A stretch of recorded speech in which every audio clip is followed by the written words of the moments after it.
nongïalam ko All Assam Garo Union lembat ki paidbah nongshong shnong ka khat arme Ri Bhoi District ki bedai na ka jaidbynriew Garo ha ka tarik Naitung arhaja arpoe ki la Pynlong na ka jingiaid rally ber ka jingthang mombati shibynta ban pynrem ka jingiap suba sniew jong ki Arngut ki Samla Garo kabla ja Gurugram ha ka jylla Haryana.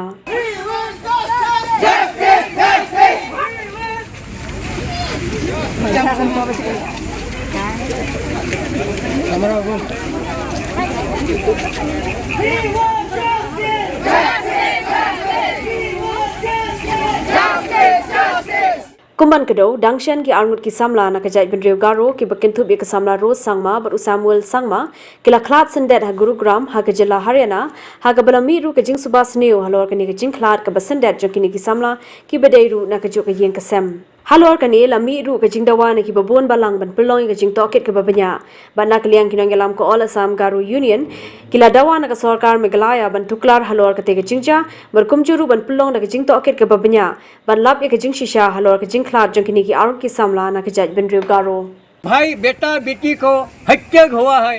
वो हत्या के बारे में हम सब संतुष्ट नहीं है उसको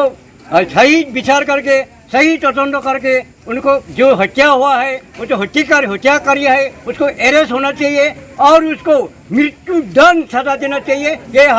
हमारा ऑल आसाम गारो यूनियन का मांग है। हम लोग चलेगा नहीं, हम लोग रुकेगा नहीं है तब तक ये सही विचार हमको नहीं मिलेगा, सही हमको निर्णय नहीं देगा तब तक हम लोग चुप नहीं रहेगा, हम लोग आगे बढ़ेगा। चाहे हम लोग हो सकता है तो सारा नॉर्थ ईस्ट हम लोग आगे बढ़ेगा, दिल्ली तक हम लोग जाएगा।